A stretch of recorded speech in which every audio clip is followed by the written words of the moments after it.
Ugh, ads are such poop. Subscribe to Acast Plus now to skip ads and more for just $1 a month. Click the link in our show notes to learn how. And hey, we're on Patreon too. Your support helps cover the cost of running a podcast. For $2 a month, you can get early access to all our episodes ad-free, plus bonus episodes exclusive to Patreon subscribers only. Visit patreon.com/sacrilegious discourse to sign up now.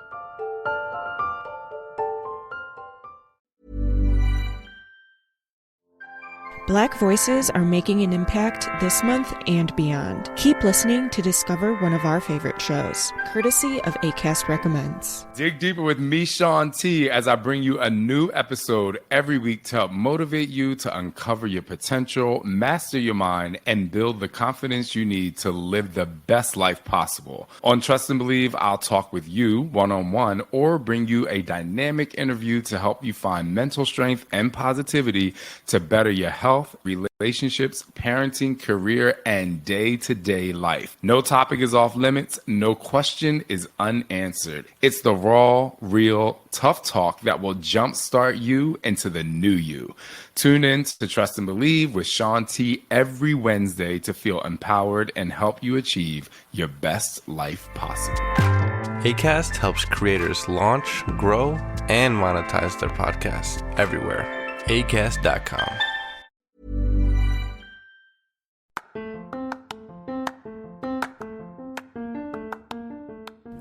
Welcome to Sacrilegious Discourse. I'm husband. And I'm wife. Together, we're reading the Bible for the very first time.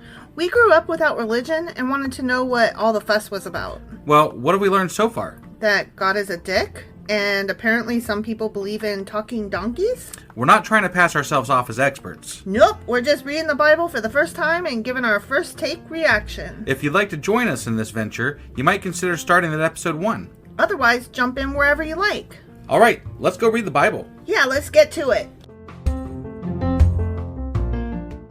Husband! Wife! Do you know what we're doing? Yeah, it's Sunday and we're doing the Sacrilegious Book Club. Yeah. And so what are we going over today? Well, we are still reading a treasury of Jewish folklore. Stories, traditions, legends, humor, wisdom, and folk songs of the Jewish people. Edited by Nathan Ozubel. Okay. And what are we getting into exactly today? Today we are going to be getting into martyrs, which is the subsection that falls under holy men, which comes under heroes, which is the second part, as opposed to the first part, which was Jewish salt. Okay. Do you remember all that? Yes. I don't believe you. So martyrs then. Yeah, martyrs. All right, let's go do this. Okay, go.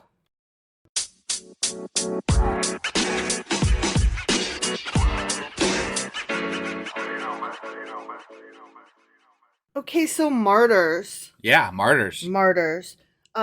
Like many of the sections before, this one comes with an introduction. Oh boy. Which starts on page 145. All right. And I'm going to read a few lines from it because it really summarizes pretty well what we're getting into here. Okay. Okay? Yep. There is no kind of piety in the Jewish traditional conception that equals that of the martyr, nor does it consider that there is a righteousness or heroism that can compare with offering one's life in defense of the Jewish people. Okay? Okay. Okay, so they take their martyring very, very important stuff. Got it. Okay? Got They it. take it very seriously. Yep. Okay, and then it says some other stuff, and I'm going to skip down here to another couple lines here.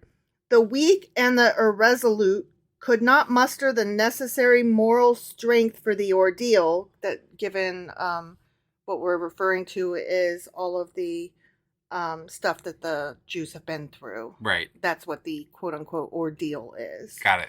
So they sought a dubious safety and conformity. So the weak and irresolute could not muster the moral strength, meaning they gave in. Got right? it. So they sought a dubious safety and conformity. But the overwhelming majority remained loyal to their faith because they lived by principle. They preferred to die a martyr's death. Although the Jewish religious law against suicide and infanticide was implacably stern, the rabbis nonetheless lifted the ban against it in times of supreme trial, for it was morally more endurable to die by one's own innocent hand than to submit to the enemy like a sheep that is led to the slaughter. During the excesses against the Jews at the time of the Crusades, entire communities perished together.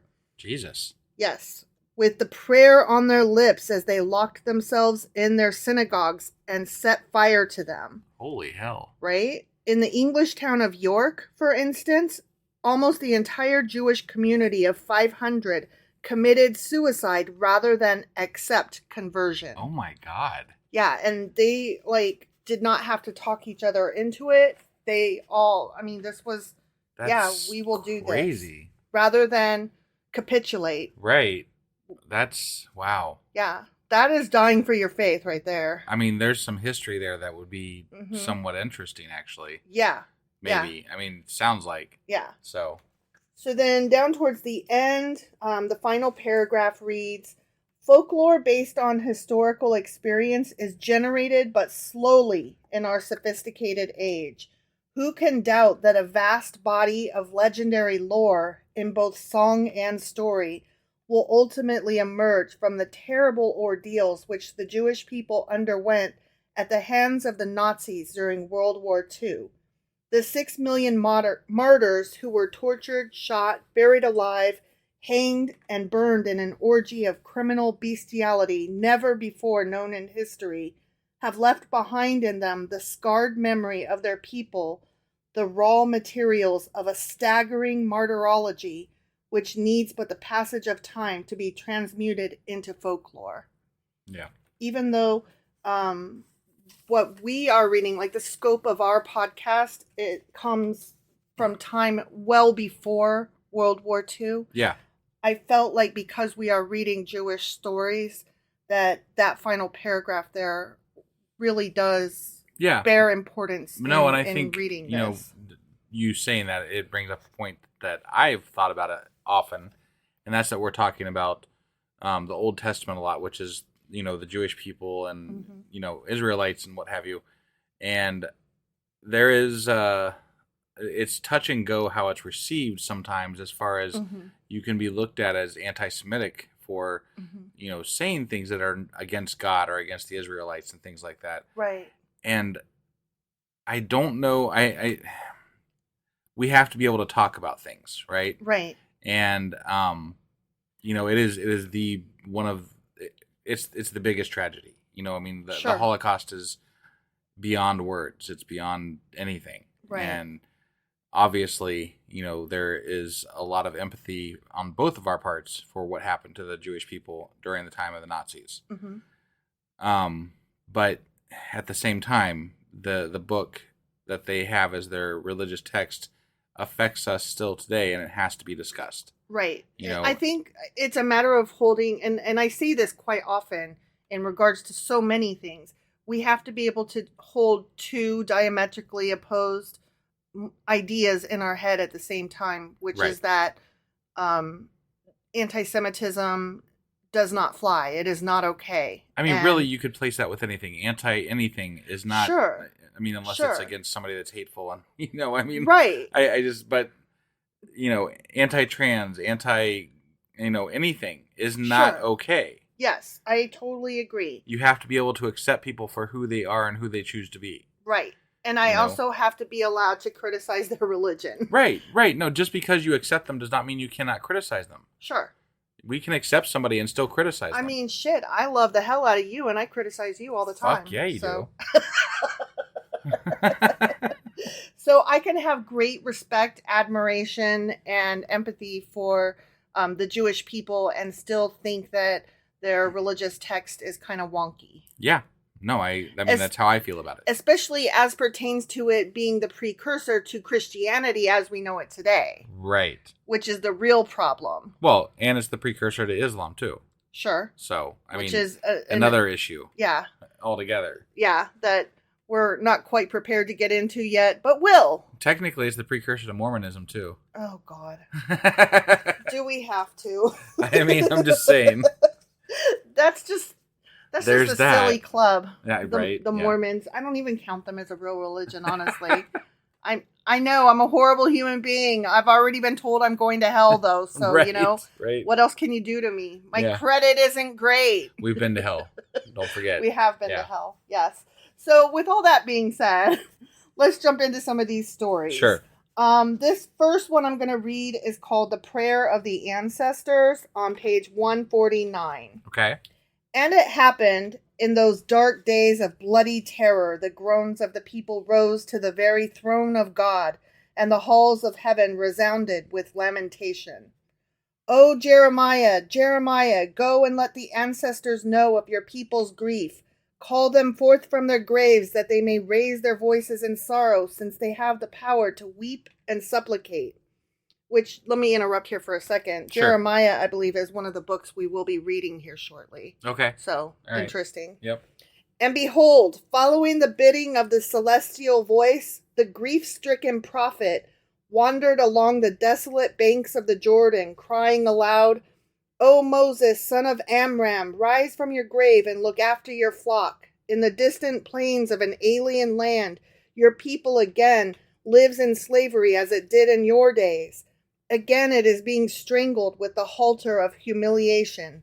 Everyone tramples upon it with his feet and fancies he is doing a noble deed. Murderous mobs fall upon the houses of your children, plunder and kill. Despair grips the soul of your people, and its eyes are full of anguish. O Moses, Moses. An outcry of horror and grief rent the breast of Moses, and he hastened to inform the ancestors. They gathered and sat down upon the temple ruins. The gloom of desolation veiled the heavens. Wait, I have to stop you for a second. Mm-hmm. Is this like they've been exiled, and this is like the ghost of Moses, supposedly? Yeah, this is a fairy tale, if you Okay, will. all right. Yes. Sorry, I just yeah. This is not like a story of something that actually happened. This is a fairy tale. Well, I mean, where they're talking about all of their ancestors looking down on what's happening and talking about it together. you say it's not a fairy tale, but then have you read the Bible? No, it is a fairy tale. I'm just saying. saying. Yes. Or yeah, yes. I mean it is. Yeah. Yeah. But you know what I meant. I do know what you mean. But yes, it's not a ghost story per se. It's a fairy tale that is about the Jewish people looking to their ancestors, and then the ancestors looking to each other in sorrow. Okay. With tears in his eyes, rent garments, and ashes upon his head, Abraham appeared before God and pleaded, Almighty God, why have you visited upon my children so much grief and pain? And together with Abraham wept and lamented the angels. Only the heavens remained mute, and the eternal judge kept silent. Again, Abraham complained, Have my children transgressed against you? Have they violated your holy commandments? If so, then let the Torah herself appear as accuser against them. And shimmering in a celestial light, the Torah appeared. So like as a, in a like angelic or human form, the Torah appeared. Right. Oh, my daughter, moaned Abraham, recall that when you were scorned by all the nations of the earth, the only ones to elect you were my children. How can you refuse to testify for them in the days of their grief? But the Torah kept silent. Then let the individual letters of the words in the Torah step forward. Let them bear witness against my children, cried Abraham. Okay. But also the letters of the words in the Torah kept silent. Ruler of the universe, prayed Abraham, remember my devotion to you and have mercy upon my children. In answer to your call, I left my home, wandered in the wilderness and among desolate mountains in order to secure for my children a tranquil shelter. You promised it to me. You spoke. Then recall this, O God, and let your mercy descend. But the face of the Almighty remained gloomy and stern. The patriarch Isaac now appeared. Okay. At the command of my father, O Almighty God, I bared my throat to the sacrificial knife upon Mount Moriah. Remember, Isaac was the one whose father, his father was going to kill him at God's word. Right. Right? Yeah. And now I pray you withdraw the knife from my children's throats and release them from your anguish. But the face of the Almighty remained gloomy and stern. Then Jacob prayed. And, he's the father of Israel, Right. of all those different tribes, the 12 tribes. Right. All my life I have had nothing but sorrow. My brother Esau incited against me and persecuted me. I endured it all for the sake of my children, so that no one should incite against them, so that no one should persecute them. All my love and tenderness I gave to them, protected them like a bird its fledglings. But now my poor children languish in a distant land, and their cruel oppressors fill their lives with terror. Therefore let your word ring out, O Lord. Redeem them from their sorrow. But the face of the Almighty remained gloomy and stern. Then Moses stepped forward and prayed, "O my God, for 40 years as you had desired, I served as father and shepherd to this people. For 40 years I roamed the wilderness like an animal, and when I reached the threshold of the promised land, I listened to your voice and departed from the world. I believed and hoped that my people was destined to prosper and to be happy. And now, behold, it is scattered, plundered, and crushed. And the robbers who have done it all gleefully are sharing their spoil. For how long, O God?" Then there throbbed the soundless music of eternity, and the heavens were suffused with a great light. And out of the radiance there thundered forth the voice of God. Redemption is nigh. Oh, not the end, but redemption. Redemption is nigh. Okay. Yeah. Yeah. That's the end of the story. Got it. Yeah. So he waited to hear all those Supplications. fathers of Israel Mm-hmm. to speak, and then he just says, "Redemption is nigh." He's basically like, hang tight. Okay. Continue to hold. Right. Like, my dude. Right? Okay, whatever. Yeah. That's silly. I mean, not silly, but it's... I thought it was both beautiful and tragic. Right. That you would still cling to such a God that would, like, just look at you and say that. Right. Yeah. Because, if we take it at face value, right? Mm-hmm. The hardships that these people endured in order to get to where they were prior to the Israelites being exiled, they went through a lot of shit. Yeah. And then just to have them still fucking abandoned by God. Yeah. And then all he says in response is, "Redemption is nigh." I'd be like, what the fuck, man? What kind of answer is that? Right? Like, I think we deserve a little bit more, man. That is not okay. Yeah. Can you don't? Yeah. Yeah, no, I totally agree. So the next one is called Miriam and the 7 Little Martyrs. Okay. And that's on page 151. The 7 little martyrs. Her children. Her Got 7 it. children. Okay. Miriam, the daughter of Tanum, and her 7 sons were taken into captivity and brought before Caesar in Rome. To the first son, Caesar said, "Bow down before the idol." "I will not deny the Holy One, praised be he," replied the boy, "for he has told us, I am the Lord thy God." "Kill him," commanded Caesar, and Damn. they did as he commanded. Okay. Next, then they let in the second son. You see where this is going, right? Yep. "Bow down before the idol," ordered Caesar. "I will not betray my God," cried the boy, "for he has written, 'Thou shalt have no other gods before me.'" Him too Caesar ordered slain. Next came the turn of the third son. "Bow down before the idol," ordered Caesar. The boy answered, "I will not bow before the idol, because God has commanded, 'Thou shalt not bow down thyself to them, nor serve them.'" And they let him out to die like his brothers. The same happened with the fourth son. He said, "I will not be faithless to my God who has commanded, 'For thou shalt bow down to no other God, for the Lord, whose name is jealous, is a jealous God.'" And him too they led away to die. Okay. When the fifth son came before Caesar, he cried out, "Shall I abandon my God who has exhorted us? Hear, O Israel, the Lord our God, the Lord is one." He too had to die. Jesus. Yep. What does this prove? What is this? What God would let this happen? Well, you'd have to believe in God. Yeah, and no, I know. I don't. But seriously though, if Yeah. there was a God, What God would let this happen? why would they let this happen? It's like it's a insane story. I totally agree. Whatever. Okay. Afterwards they brought the 6th son of Miriam, and Caesar spoke to him in the same manner as he had spoken to his 5 brothers. He answered, I will not turn away from my God, because in his Torah it is written, and thou shalt find him if thou search after him with all thy heart and with all thy soul. Kill him, cried Caesar. Finally they brought the 7th and the youngest son of Miriam. Bow down before the idol, ordered Caesar. I will first ask counsel of my mother, the boy answered. I mean, this is the 7th child, so he's a little in, you know. Then he went to his mother and said, What shall I do, mother? And Miriam replied, Do you wish to stand without while your brothers rest in the radiance of the Almighty? Oh, that's ugly. Heed me then, close your ears to this wicked man, and remain true to your dear brothers. Oh, okay. All right. And so the boy returned to Caesar, and Caesar asked, Will you obey me now? I will not deny my God, cried the boy, for it is written, The Lord thy God is a merciful God. He will not fail thee, neither destroy thee, nor forget the covenant of thy fathers, which he swore unto them.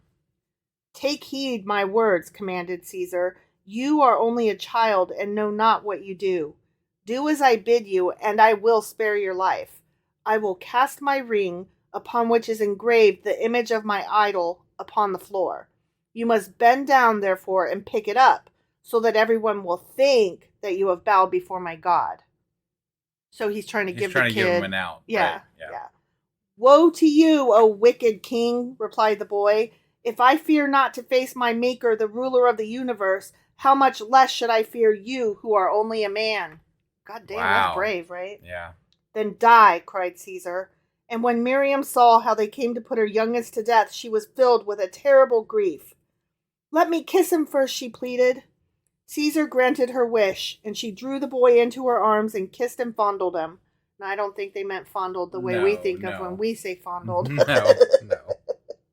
I swear by your life, O Caesar, she implored, slay me first before you slay my child.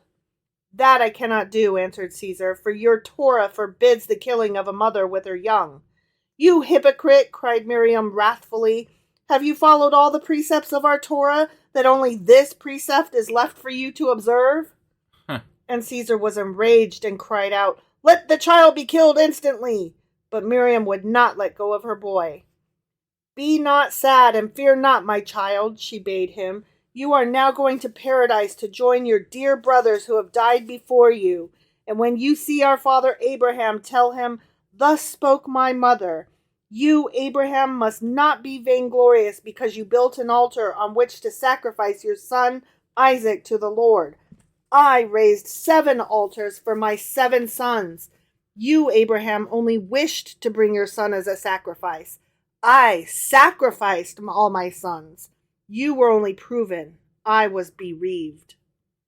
God damn. Don't know what to say, because here's my thoughts. Mm-hmm. I find martyrdom in the religious sense kind of sickening. It's a little terrifying, honestly. Like, you know, your life is precious, and to give it up for this idea that doesn't exist makes me... I can't wrap my head around it, right? And I can understand dying for a cause. I just don't understand those causes. Right. I was gonna say something similar. I can understand dying for good, dying for the right, dying for. But I can't understand truth. an unseen good, right? Yeah. Like an unknown, unseen good. Just faith, blind faith. I don't have blind faith. Right. I don't understand it. Yeah, and I really, I don't know. I just don't understand it. It doesn't register to me. No, I'm with you on that one. And as Miriam spoke thus to her youngest, they killed him in her arms. She then raised her hand to heaven and prayed, My heart exults in the Eternal, because my children remained faithful to him in death as in life. O you enemies and oppressors of Israel, how vain is your arrogance. Know that if God punishes us now, it is not because you are mighty, but because it is his will.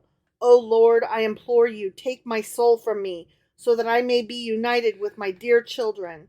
Do not abandon me to the scorn and derision of our enemies, but take me to you. and no sooner had she ended her prayer than she sank to the earth and died. "Fortunate mother," cried all of Israel when they heard of it. "Now she is joined forever with her children." "Poor unfortunate mother," wailed the angels. "What a sad fate was her lot." And when the heathen heard of it, they were filled with wonder and asked, "What sort of God is this Jewish God for whom his worshippers are so eager to lay down their lives?" That's me and you, the heathens. Yeah, but it wouldn't make me think that. I mean, it just wouldn't. Like, I don't know. I mean, I do think, what sort of God is this Jewish God for whom his worshippers are so eager to lay down their lives? But Right. but my voice is full of scorn, not the wow, filled with wonder. My voice is, what kind of God is that? Well, we have scorn for the for Muslims who are who martyr themselves in the name of Muhammad or whatever that Yeah. for their religion. Yeah. And we scorn that as a large group of people. Like, we think that that's ridiculous as a society and as a whole society. I'm not saying Right. that Muslims in the U.S. think that that's ridiculous, but it's not something that we accept as a good thing, right? Right. So I just can't imagine. I there's not really martyrdom in Christianity or the Jewish tradition as of right now, right? Right. So it's not something that I can wrap my head around exactly. Yeah. But I don't feel like I would look on it kindly. I don't think I would I either. don't think it's I still, like, I cannot imagine letting all 7 of your kids die just to not accept their God out loud. Like, Right. who cares? Fucking accept it and then keep your tradition alive in your family. I don't think that that's a brave move. I don't think that you did the right thing. I am going to reserve judgment because I don't have a belief that's larger than myself like that. Right. So I agree with you in principle, but it's hard to state that from that point of view when you don't have that point of view. Yeah, exactly. I don't have that great faith that's outside of myself that I would stand firm. I mean, I don't know, like, if our country was invaded and they came door to door and were saying, say that you now belong to this other country, and like all of our neighbors were like, fuck no, we're America. This is America. We're Americans. Right. I don't know, would I stand with them and be like, no, I'm not XYZ invading I think if there was no country? hope, I would say, yeah, I'm with you guys. Whatever. You guys fucking won. Really? Yeah. I don't know. You're more practical than I am, though. Like, I am more righteous and angry, and I'm not saying I wouldn't fight them off, but No. like, once I knew they won, and if, like you said, if they were coming door to door, I mean, it's over at that point, right? Like, it's done. So I'm just like, well, it is what it is. I think that it's an interesting question. Like, when we were watching, what was that show that we were watching that was based on the book? And it was where Germany and Japan split America in half. Yeah. And Man in the High Castle. The Man in the High Castle, right? And a lot of the people that were American went with each of the countries, depending on where they lived in the United States, which For we're sure. no longer. They went along with, and they helped, in essence, the rest of their countrymen become Part of that group. Part of that group. Right. And I mean, is there any valor in that? And so Some of it is to survive. So, I mean, even the people that were subversive, though, went along with the, not as much, but they went along with the day-to-day, right? Mm-hmm. In order to survive and fight another day subversively. Right. Right? Like, there's some merit to saying, well, I'm just going to survive the day and figure this out tomorrow. Put your head down and barrel through. Yeah. I don't know. I don't know that I could do that. Like, I'm too angry. I rail against capitalism and corporate America. Right. And that is a country that I am part of. Sure. A system I am part of. I cannot imagine me just being silent in the face of oppression, even if it meant to protect my own life. Right. I don't know. All right. Well, I got a couple more here. The martyrdom of Rabbi Hananiah on page 154. Okay. When Rabbi Yosef fell sick, Rabbi Hananiah visited him at his bedside. Hananiah, my brother, Rabbi Yosef asked him, why do you oppose the Romans? Don't you know that their rule over us is decreed from heaven? Do you want further proof than that they have burned God's temple and have killed all the pious in Israel? Does God punish them for these terrible misdeeds? Of course not. Then it's a sign that the Romans are only doing the will of God. Now I have heard that you are breaking the laws of the empire, that you sit in the house of study and expound the Torah to multitudes in violation of the imperial decree. Take care that you are not punished with death for your sedition. What does it matter? Rabbi Hananiah answered. God who is in heaven will show me his mercy. Rabbi Yosef grew angry and reproachfully said, I am appealing to you with logic. Why do you give such a vague answer as if you expected a miracle to happen? I greatly fear, Hananiah, that they will burn you together with the holy scrolls. Several days later, Rabbi Yosef died, but because he was in high favor with the government, the great men of Rome attended his funeral and delivered eulogies over his grave. When they returned from the funeral, they found Rabbi Hananiah expounding the Torah before a great multitude, so they condemned him to die. They wound about him the holy scrolls made of parchment, placed piles of wood. I changed it because they used the word faggots of wood, which we no longer use because it's got a bad connotation. So Yep. I'm just going to say a pile of wood. Okay. Yep. Because, and I'm saying that out loud because this word is used more than once and I'm just not comfortable with it. Right. So, Right. Anyway, they placed piles of wood at his feet and set them ablaze. Also, they brought bunches of moistened wool, which they placed on his breast in order to prolong his agony. Beholding his torments, his daughter, who was near him, cried bitterly, Is this the Almighty's reward for your devotion to the Torah? Rabbi Hananiah answered, How can I feel grief when I'm being burned together with the blessed scrolls of the Torah? Oh my God. May he who defends the Torah against its traducers also take my part.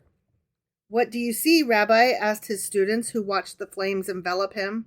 I see the parchment of the holy scrolls burn and its letters fly like sparks in the air.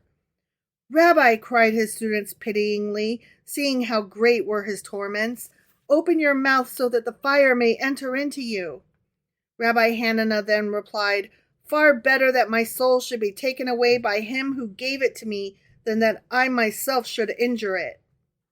When the Roman official who supervised the execution heard Rabbi Hananiah's words, he was stirred within him mightily. Were I to put more piles on the fire and remove from your breast the bunches of wet wool so that you may die the quicker, will you reward me for this service with a place in your paradise? Asked the Roman. In truth I will, replied Rabbi Hananiah. Then give me your oath. And Rabbi Hananiah solemnly swore. The Roman cast more piles of wood on the fire, and the blaze increased.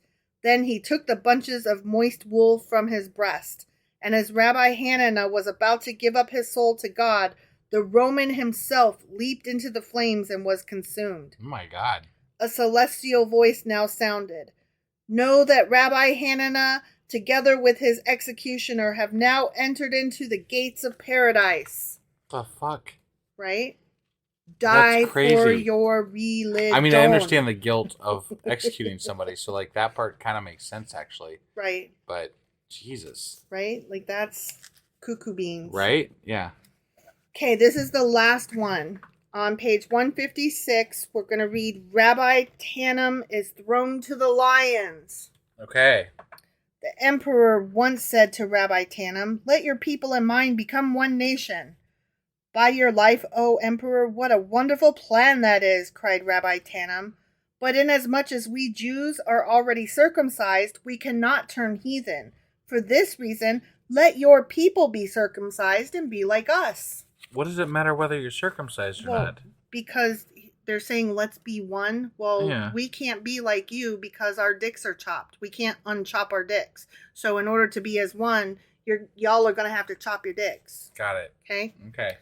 Well said, replied the emperor ironically. But he who bests an emperor in argument deserves to be thrown to the wild beasts. So they threw Rabbi Tannum to the wild beasts, but they did him no harm. All who witnessed this marveled at the miracle.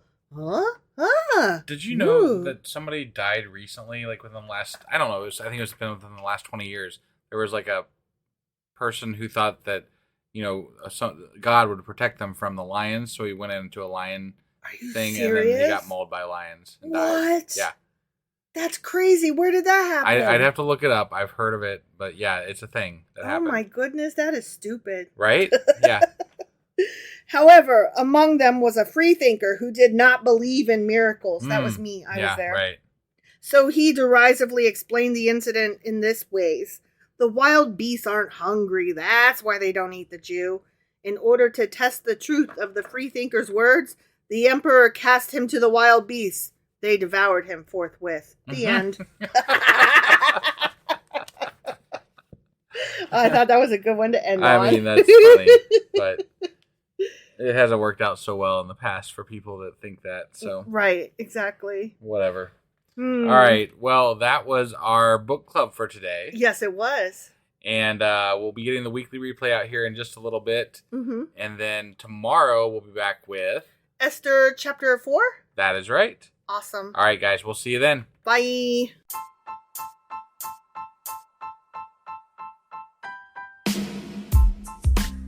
Hey, wife, I guess that's the end? But husband, that's just sad. It doesn't have to be. We are on lots of social media platforms like Twitter.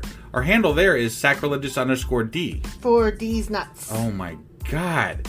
Stop doing that. Anyway, we're also on Facebook, Instagram, and Pinterest. There's a link to all of our social media sites at our website. Ooh, we have a website? Yeah, it's sacrilegiousdiscourse.com, where you can also find a link to our merch shop. We have a merch shop? Yep, we have podcast-themed clothing, mugs, notebooks, and more, as well as an atheist and science-themed products. Wow, our fans should really go check that out right now. Definitely. They can get in touch with us by sending an email to sacrilegiousdiscourse@gmail.com. But before they do that, we could really use some help. Oh yeah? With what? Well, it's not free running the podcast, and we need some financial support in order to get better equipment, which will free up time so we can concentrate on our podcast and our fans. Okay, so what should they do? Head over to patreon.com/sacrilegiousdiscourse and sign up as a contributor on our podcast. Supporters there receive additional bi-weekly episodes that we record just for our Patreon members for as little as $2 a month. Also, we'd really appreciate it if you would like and subscribe on whatever platform you're using. And Apple Podcast reviews help us out tremendously. Like and subscribe. Leave an Apple review. Join us on Twitter. Support us on Patreon. That's a lot of instructions. Don't forget to say thanks. Thanks. Okay, bye.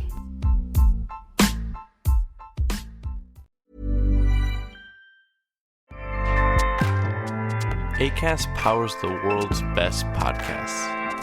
Here's a show that we recommend. Hi, I'm Ceci. And I'm Angela. And we are the hosts of the Bravo Docket. The Bravo Docket is a chart-topping podcast that you can listen to understand what is actually going on in the lawsuits that are making the headlines. Ceci and I are two practicing attorneys who take our experience and knowledge of the law and apply it to the lawsuits and legal issues involving your favorite celebrities. Every hour-long episode covers the facts, the law, and the legal tea. People have questions and we answer them. From things like Todd and Julie Chrisley's sentencing to why a trending celebrity was sued. We use our knowledge and experience to help you understand what happened. We explain it all. So check us out everywhere podcasts are streaming for facts, fun, and Law 101. Acast helps creators launch, grow, and monetize their podcasts everywhere. Acast.com.